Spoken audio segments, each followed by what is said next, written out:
Mi nombre es María Gabriela Valladares y yo les voy a hablar sobre la historia de nuestro caso clínico. Nuestro paciente es un hombre de 26 años de edad cuyas iniciales es EJAS. Nuestro paciente asiste a consulta y describe en su discurso que él no realiza ningún tipo de actividad que sea de su agrado desde que sus padres sufrieron un accidente. Y desde ese entonces, él no ha dejado de pensar en eso ningún día que ha transcurrido. Este hecho traumático ocurrió el 20 de enero del 2012 y cuya edad cronológica de nuestro paciente era de 17 años. Luego de este acontecimiento, él queda huérfano, por lo cual debe ir a vivir con sus abuelos, lo cual para él no vio de una manera positiva debido a que él sentía que él tenía que cuidar más de sus abuelos de lo que sus abuelos podían llegar a cuidar de él. Actualmente, él describe que no tiene óptimas relaciones sociales, tiene sentimientos de culpabilidad, tiene problemas para conciliar el sueño y se siente solo. Además, él te rescata de su niñez, que siempre ha sido una persona muy tranquila. Solía jugar y compartir mucho con sus amigos y practicaba diferentes actividades tanto en el colegio como en su hogar. En el colegio no era el mejor de la clase, sin embargo, obtenía sus mejores calificaciones y siempre realizaba su mayor esfuerzo en cada actividad. Él describe su de adolescencia como algo positivo, que solía compartir con sus amigos, salir con ellos, practicar diferentes deportes e incluso llegó a participar en diferentes campeonatos de básquet y fútbol. Buenas, mi nombre es Andrés Brito y para continuar con la exposición del caso clínico les voy a hablar un poco sobre el examen mental efectuado al paciente. Para comenzar, hablaré sobre el aspecto.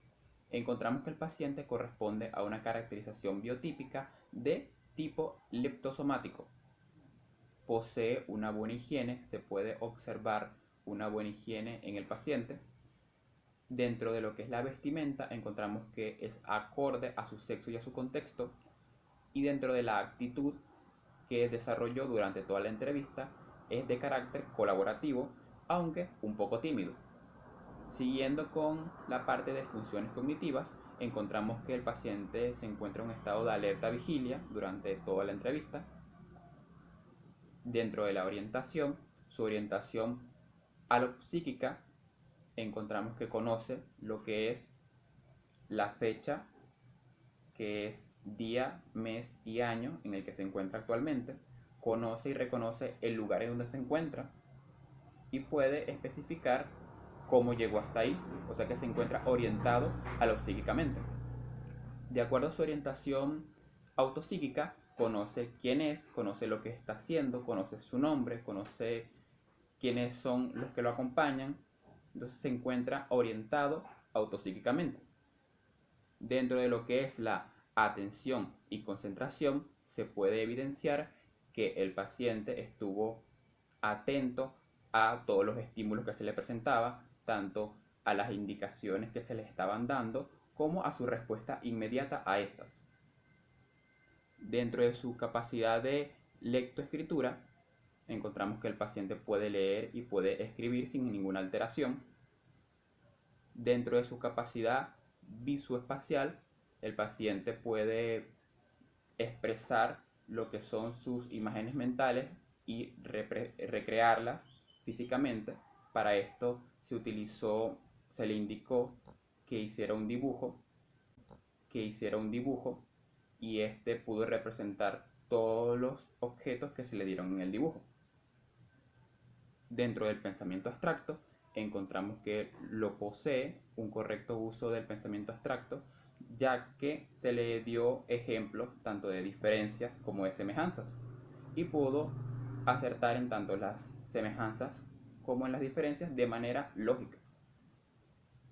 Dentro de la función de cálculo matemático, el paciente posee una habilidad de cálculo matemática óptima.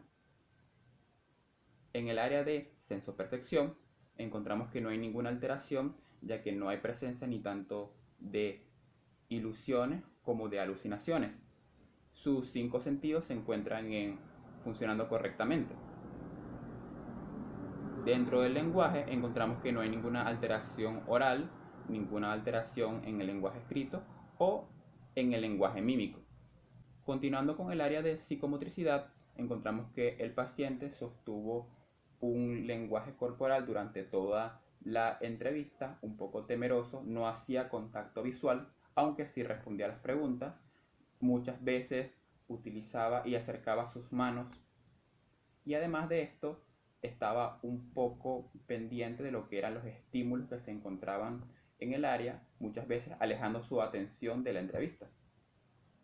En el área del estado afectivo, el paciente expresa su emoción de tristeza constante y su preocupación por ser una carga a lo que son sus seres cercanos, en este caso, sus abuelos.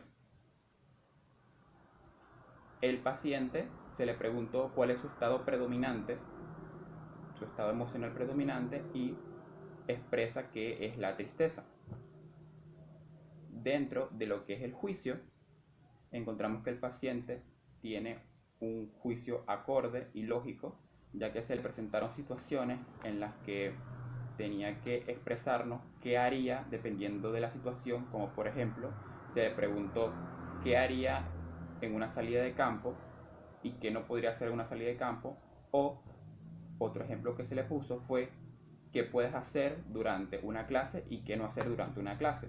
En ambos ejemplos, el paciente evidenció un buen pensamiento y un buen juicio de acuerdo a las actividades que podía hacer. Y en cuanto al contenido del pensamiento, el paciente se encuentra preocupado, expresa una preocupación grande a lo que son las relaciones interpersonales, que no puede sostenerlas y le cuesta mucho realizarlas. Muchísimas gracias. Mi nombre es Melanie Pérez y hoy les voy a hablar sobre otras técnicas de evaluación para diagnosticar la depresión. No sin antes recordar que el primer paso para llegar a un diagnóstico de depresión es a través de una entrevista con un especialista de salud mental o la observación de este mismo hacia la persona afectada, a quien hoy llamaremos el paciente.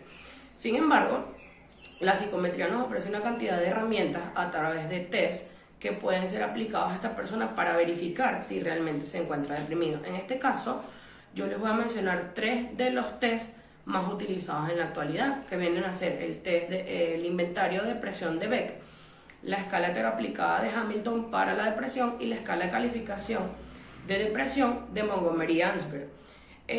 No necesariamente para hacer un diagnóstico de depresión se le tienen que aplicar los 3 test a una sola persona, puesto que el objetivo de todos es, primero, verificar que realmente esta persona posee síntomas depresivos, y el segundo, cuantificar la gravedad de la depresión y cómo ésta está afectando al paciente.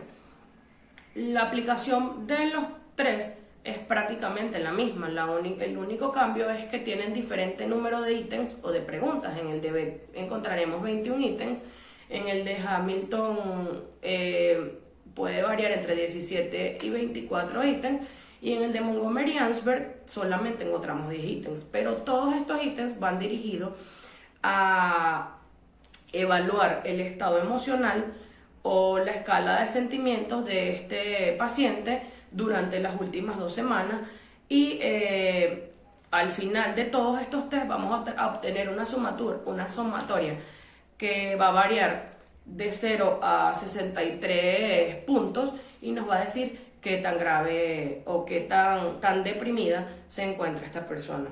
Esta fue toda mi exposición. Muchísimas gracias. Mi nombre es Fátima Lazaredini y yo les voy a hablar sobre el diagnóstico.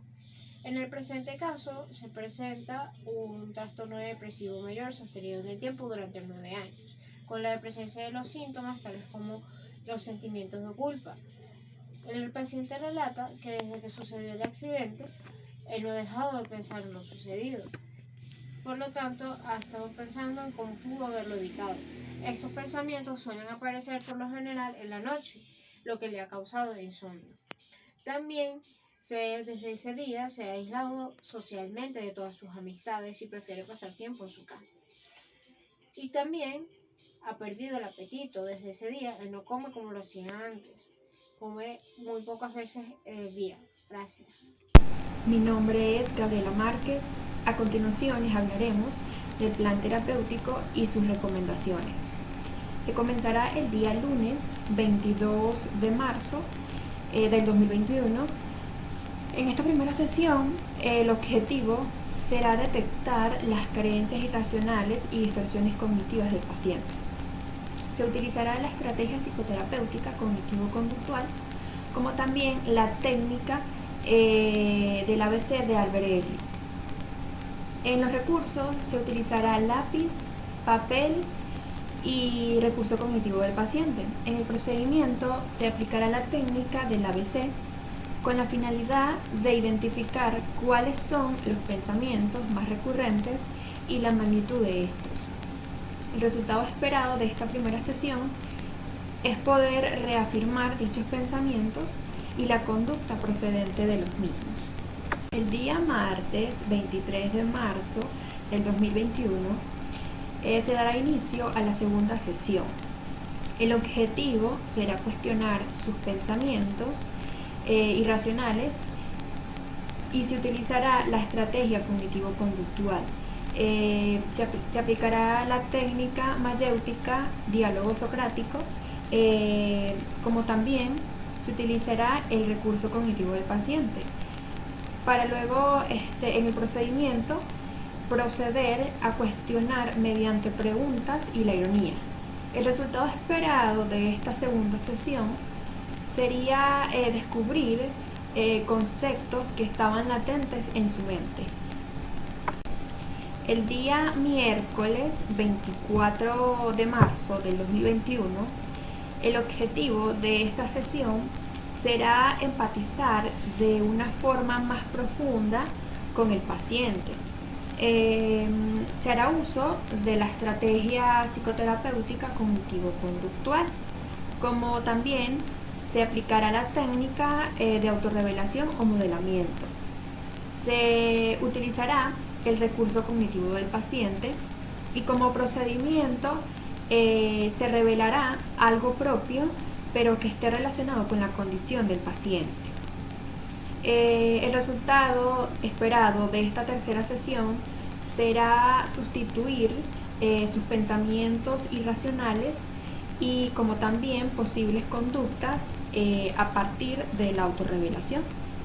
El día jueves 25 de marzo del 2021, en esta última sesión, el objetivo será incrementar su asertividad, optimismo y empatía. La estrategia a utilizar será la cognitivo-conductual. Se implementará la técnica entrenamiento en habilidades. Se utilizará el recurso cognitivo del paciente como también hoja y lápiz. Para luego, en el procedimiento, realizar una lista de las habilidades del paciente para que de esta manera las entrene y aprenda a ejercer y respetar sus derechos y los derechos de los demás. El resultado esperado de esta última sesión es fomentar sus relaciones sociales e interpersonales. Ahora les voy a hablar sobre las recomendaciones. Se le recomienda al paciente a seguir asistiendo a terapia, además de seguir con el plan de intervención propuesto por el especialista. Además de eso, también se le recomienda asistir a sesiones de arte terapia, que es una terapia que ayuda a las emociones con el arte. También se le recomienda asistir a sesiones de mindfulness, que es una terapia canalizadora, tranquilizadora, basada en la atención plena. Y también se le recomienda realizar actividades extracurriculares, como lo son el tenis y el básquet, que serán actividades que al paciente le gustaba realizar antes de que sucediera el accidente. Gracias.